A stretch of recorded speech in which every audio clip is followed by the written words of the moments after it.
Hi, everyone. Dr. Greg here. Great to see you. And thank you for joining me for another session. Today, we're going to be speaking all about exercise, physical activity, movement with a special emphasis on the brain. I realize a few people are still logging in, so we'll take our time getting going here. Also, I have dropped in the workbook for today's session into the chat. If you are watching this asynchronously, after the fact, the workbook will be linked below, along with a video around 7 tips to move more. So very practical strategies that you can use to add a little bit more exercise into your life. I'll put that link in the chat as well so that you can bookmark it. And like I said, if you're watching this afterwards, it is in and on the webpage where you are seeing this video. So thanks for joining me. Really excited to talk to you about this topic.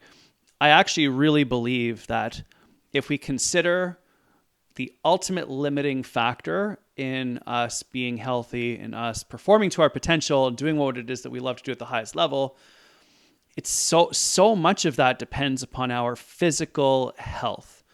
And the great thing is that our physical health is hypersensitive to the amount of movement that we do, physical activity, exercise, training.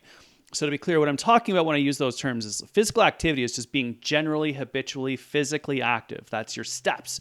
That's moving through the day. That's doing gardening, housework, taking out the garbage, walking to the bus. All those sorts of things we are just generally, habitually, physically active.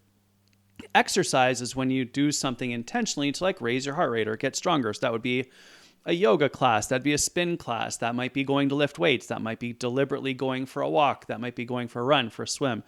Something where you are deliberately increasing your physical activity above general habitual physical activity levels. You're not just walking to the bus, you're like deliberately going for a walk, for example. Training is when we follow some sort of a program that's designed to help us do a marathon or run a 5K or improve our flexibility. So that would be like consistently exercising with purpose, if you will. So that's the terms that I will be using during today's session. Everything that I talk about today is also hyper based on as much physiology as I can. I will talk to you again, as always, about the learnings that we get from human physiology and research. And I'll be showing you some MRIs. And actually, the first image I'm going to show you is this one, because this is me. That is my neck. And when I was 15 years old, I was training to try to make the Olympic team in swimming. And I was down at a training camp in Florida, was out playing in the waves with my friends in the ocean. Big wave picked me up, dropped me on my head, and I ended up breaking my neck in a number of different places. Did neurosurgery. That clamp is still in there. Did about a year's worth of rehab to be able to get back to being able to swim again. Never made the Olympic team. All my friends did.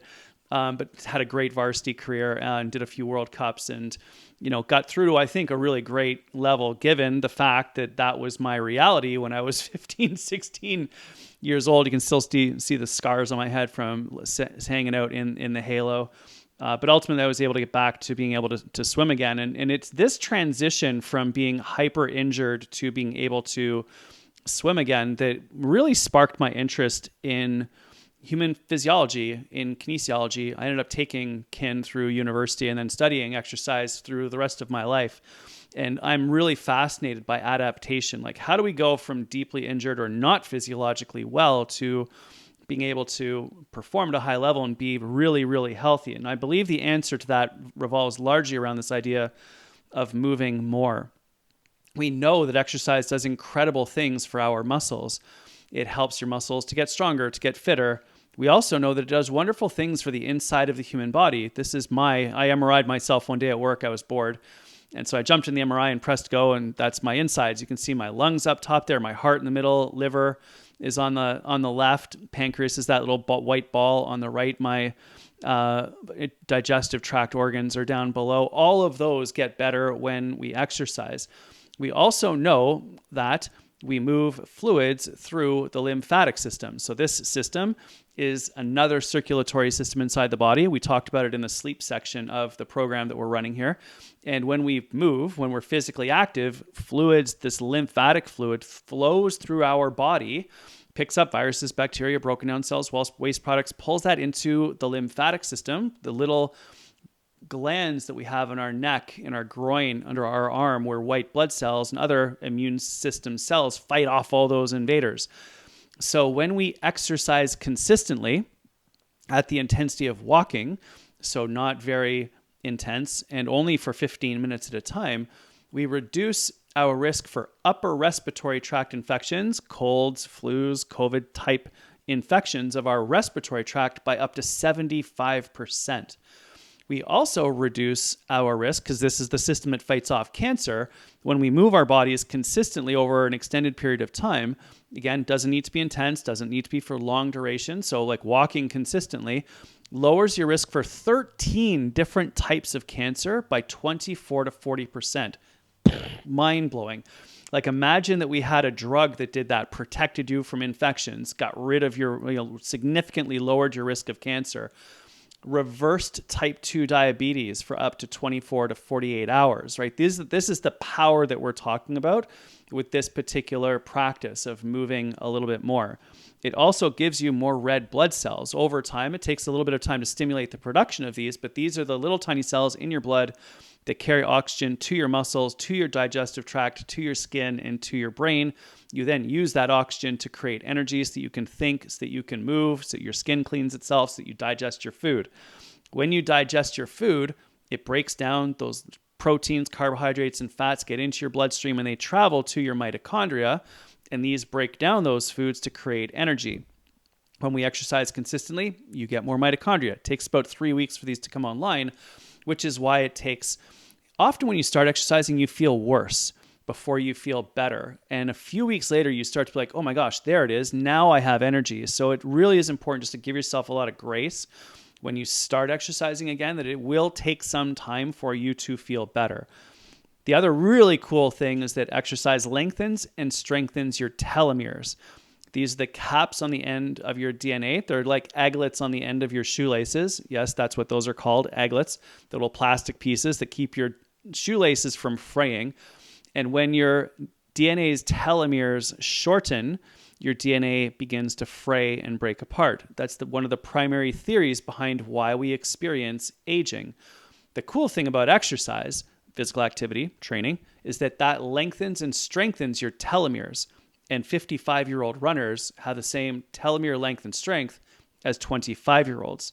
So exercise can literally keep your DNA young, which means that the proteins that you're building are being built accurately with fewer errors, which makes you feel better, slows down the effects of aging, and prevents things like cancer. So super critically important for us. We can actually see the impact of this on some data.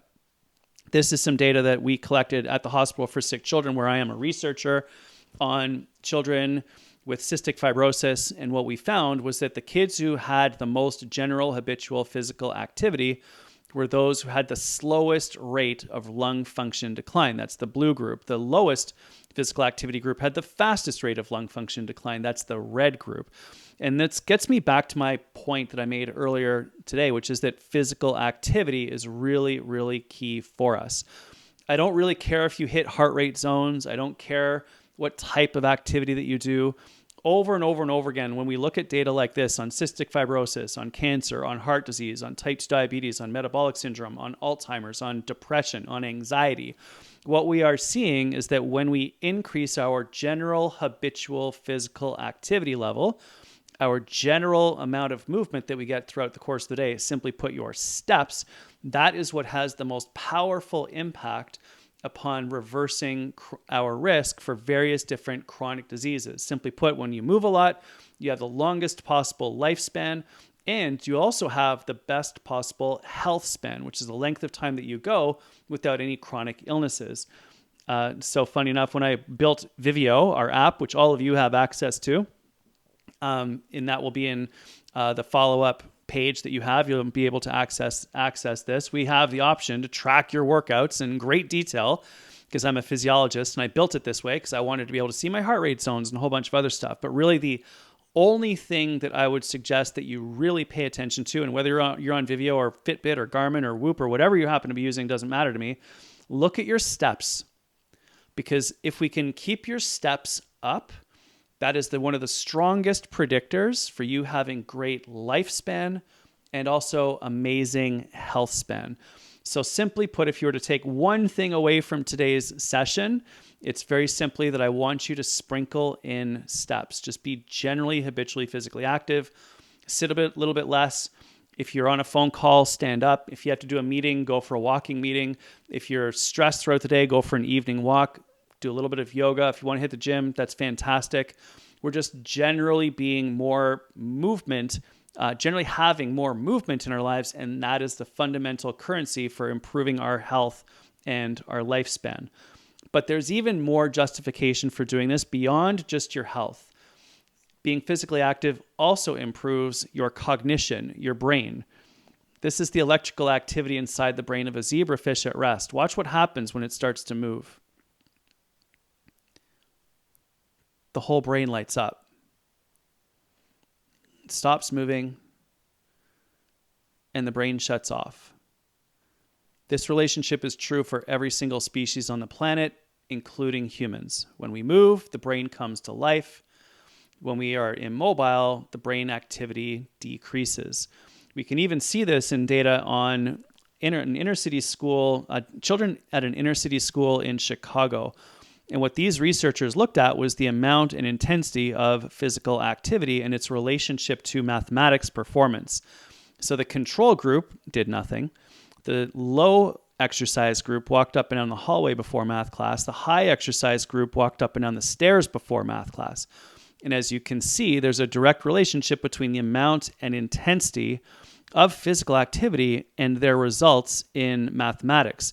Now, the black bars, the executive functioning bars, were also some tests that were done on executive functioning, which is higher level cognition. The MRIs were also done on the brains of these children, and they found an increased density of neurons in the regions of the brain associated with executive functioning. So there were structural anatomical changes in the brain when children did exercise before thinking tasks, which is exactly what I encourage all of you to do as well.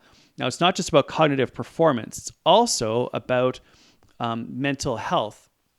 So this data shows the relationship between physical activity and mental health burden. So if we go over to this graph here and blow it up, you'll be able to see that when we have 3, 4, or 5 workouts per week, so if you look at the bottom, it's exercise frequency in the last month, 12, 16, or 20, which corresponds to 3, 4, or 5 workouts per week, you have the lowest mental health burden. That's risk of depression or anxiety. So if you want to have the best mental health, work out a few times a week. If you want to go 5 days a week, that's fantastic. Note that there actually increases over here on this side, because when we're doing too much activity, that can become a burden in itself. So we want to be doing something that's moderate, something that's easy to fit into your life, something that is achievable for you, not something that is good for you, but ends up causing stress because it's hard to fit it all in. The amount of time per workout was also a factor, and it seems like 45 minutes appears to be the best duration. So if you can sneak in 45 minutes of exercise a few times a week, you are winning. I believe it's best to do it all at once, but that may not be realistic. Therefore, 5 minutes at a time, 10 minutes at a time, a little walk at lunch, a little walk after work, all of it adds up to tremendous benefits for you as well. Research from McMaster University shows that as little as 1 to 3 minutes of exercise a day can have measurable physiological positive benefits for you. So anything works. But if you really want to dial in your mindset, 3 to 5 times a week for 45 minutes appears to be the right thing to do. And it doesn't matter what you do. It's all the same pattern, whether it's aerobics, cycling, weights, running, walking, sports, it all seems to follow this same pattern. So the takeaway here for all of us is really moving to think. Consider that exercise sparks your brain, gets it ready to do the things that it needs to do. Research has been done that actually shows that exercise improves all of these different functions. And when we want to concentrate or be a little bit more alert, when we want to focus, when we want to get things done, exercise helps us to do that. It sparks the brain, it gets us ready, it pumps oxygen into the brain, gets those neurons going, increases BDNF, brain-derived neurotrophic factor, which helps us to concentrate more. So if you have cognitive tasks to do during the day, that might be your busy day, those are the days when it's most important for you to sprinkle physical activity into that day. Learning and strategic thinking, planning, reflecting, deconstructing does not require movement. This actually requires stillness, ideally outdoors. So unlike sparking your brain to get things done, when we need to figure out what to do, often that requires stillness. Creativity and innovation is different as well, in that that is increased when we walk, run, jog, swim, bike, and paddle. Rhythmic, repetitive movements help us to do this a little bit better. All right, so I know that that's a lot, but it's a bit of an overview, and I just wanted to make sure that we had an understanding that movement really does have a powerful impact on our physical health. It has a powerful impact upon our mental health, but it also helps us to perform at a world-class level cognitively. So at this point, if you have any questions, now's the time to drop that into the chat or the Q&A, because we do have some time to make sure that we're addressing all of your concerns and that I can help you the most. All right, first question. What is the best time of day to exercise? This is something that I get commonly, so I actually have some slides ready for you on this one. Here we go. What's the best time of day to exercise? So when we exercise in the morning, that sparks BDNF, brain-derived neurotrophic factor, which stimulates the growth of neurons inside the brain. So if you have a cognitively demanding job, or if your kids are in school or something like that, the best time for us to get movement in is in the morning. It also raises your metabolism, is great for balancing out body composition. So really, this is my preferred time. It doesn't happen all the time, but if I have the choice, I try to do it in the morning because it's great for my body and my brain.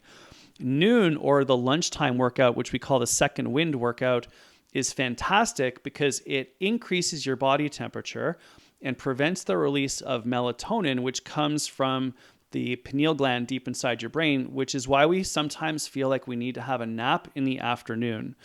So when we get a little bit of exercise, that increased body temperature prevents the release of melatonin, prevents that afternoon crash, and gives you your afternoons back, hence the second wind workout. So if you struggle in the afternoon, 15 minutes of walking at lunch could be something that really, really benefits you. The evening workout is best for dissipating cortisol and adrenaline. So if you are stressed, then the evening workout is spectacular for helping you to break down these stress hormones and get them out of your system, because they help you to perform well in the moment, but they are not fantastic for you when it comes to chronically being in your system. So if you're stress going on in your life, the evening workout is absolutely fantastic. Another question just came in with regards to the morning. So we'll jump back here. The morning workout. Is it okay to work out in the morning on an empty stomach? Absolutely. Especially if you are trying to optimize body composition, so more muscle, less percent body fat. And if you have metabolic syndrome or type 2 diabetes, then this is definitely something that might help to increase your insulin sensitivity, which helps your muscles to absorb sugar. That's a good strategy. However, if you do the workout, you notice that you're depleted, or you notice that you're bonking, or that you don't have enough energy to do a good workout, then absolutely have a little bit of carbohydrate right before you start your workout, just to balance out your blood sugars. You'll feel so much better in that workout. So I prioritize how I feel, but it is absolutely okay to work out on an empty stomach, but then make sure that you have a really good breakfast after your morning workout, because if you do that workout on an empty stomach and then try to go to work, it will not work out well for you. You're going to be ravenous and your brain simply won't function. So have that good breakfast right afterwards, and that will really, really have a benefit for you. All right, so I'm going to come back over here, turn that off, come back out. Do I recommend stretching before or after? How much is necessary for stretching for overall health? Stretching is one of the 4 major pillars of fitness. What I recommend is activation before your workout. So that would be like squats, lunges, arm swings, like big whole body movements to warm your body up, increase your body temperature, move your joints through a range of motion, and get ready for your workout. After the workout, but that's called dynamic stretching or moving stretching. So you're moving through a big range of motion. After your workout, that's when you can do static stretching. So that's putting your muscles on hold for a long period of time, 10, 20, 30 seconds, letting that deep relaxation come in. And that helps to realign your muscle fibers, calm down your nervous system after your workout, such that you can go about your day. That's in yoga, that's the Shavasana phase, where you're just relaxing in deep, easy stretches. I actually have a video on that, which I can send out called To Stretch or Not to Stretch. And so I will send that out. Thanks, Mike, for that question. So dynamic activation before, static stretching afterwards. I believe it's critical for health and wellness, especially as we age. The older that we are, the more that we need to do. All right, next question that came through is basically, is weight training better than aerobic movement? Let's jump into that one. Simply put, what I think you're asking me is basically like cardio or weights. So let's consider cardio first. Walk, run, jog, swim, bike, paddle. What that does is it increases your fitness, your heart, your lungs, your blood. Very, very important. And it increases a molecule called AMP kinase, which lengthens your lifespan. Really important that that's associated with you basically living a longer life. Then there's strength training, doing something like weights, yoga, gardening, housework, high intensity interval training, that type, like CrossFit, right? All of those sorts of things. That creates a molecule called mTOR, which increases your health span or how long you live without a chronic disease. So ultimately, the answer is both. But cardio is amazing for your heart, your lungs, your blood, lifespan. Strength training is amazing for your bones, your muscles, and your nervous system. Phenomenal for health span. What I recommend is actually this. A few times a week, do some cardio, walk, run, jog, swim, bike, paddle. Duration doesn't matter. 3 minutes to an hour, all good. A few times a week, do something that stresses out your muscles. Yoga, weights, gardening, housework, all of it's fantastic. A few times a week, try to get some stretching in, and that should help you out a lot there as well. Thank you for those questions. They're phenomenal. I really appreciate you guys coming in with those, and that makes a really big difference. Let me just double check and see if there's anything else that I wanted to do. Oh yeah, there's one last little piece of the puzzle here that I do want to share with you before we wrap up. And that is to answer the really important question, which is, how do we stay consistent? And it really comes down to this. So this is my daughter, Ingrid, and she is about to do some rock climbing here. She's like, you have to announce me. And I'm like, ladies and gentlemen, Miss Ingrid Wells is about to climb Mount Everest. And then she poses. So clear, massive confidence problem, obviously. Anyway, this was also part of the rehab that we did for her and her brain post-viral encephalitis. We were doing lots of stuff where she was interacting with her environment to try to rebuild her brain. And obviously she's doing quite well at this point, and now she's totally fine, which is great. I also believe in doing activities that have a relative element of risk in them, because it's sort of like anti-anxiety training in this era of anxiety that we're in. So I like the kids to learn how to push themselves. I like them to learn how to fail. All of that stuff is really, really important. But when it comes to being consistent, the magic is the ability for you to do the things that you absolutely love to do that create feelings like she has right there. Look at her face. Strong, confident, proud, energized. I want you to have fun. Do things that you enjoy. If you love going for a walk, fantastic. If you like going to yoga, brilliant.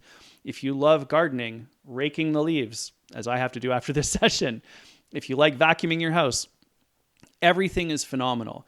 If you're not sure what you like, sample things, try different things out, go for a bike ride, go for a walk with your friends at work. And whatever you discover that you enjoy is going to be easy for you to do, therefore easy for you to sprinkle into your life and easy for you to be consistent with. So that's the key messaging there. That's the super powerful idea that I have for you that I really want to try to share with you, all around you just being more physically active. But if there's one takeaway, one simple idea that's going to have the biggest impact on you, it really is this idea of sprinkling in your steps. If you want to track your steps, if you want to track your exercise, Vivio, our app, will do so. You can use your Fitbit, you can use your Garmin. If you have an Apple Watch, we really believe that this app is awesome. We'd love to have you on the platform. And to wrap things up, here's a quote for you. 60 minutes of exercise a day can lower your risk of cancer by 40%, reverse cardiovascular disease, reverse type 2 diabetes, decrease colds and flus by 75%, and make you happier. So obviously pretty powerful, pretty beneficial. If you want to dig into it and read a lot more, this is my book called The Ripple Effect. And as you can see, chapter 3 is all about moving better, deep dive into everything that we talked about. If you want to go deeper and learn, that's the place to go. If you want to check out the replay of this video and share it, that's great. The 7 tips to move more video is also at this link here. And the workbook for today is also going to be at this link also. So thanks everyone for watching. Thanks for coming and hanging out with me. Thanks for learning. Thanks for your commitment to growth. And thanks for considering a little bit more exercise in your life. You guys are all awesome. Really grateful for you being here. Keep it up. Flip me some questions from my website if you have them, and we will see you in the next video. All right, everyone, take care. Have a great day.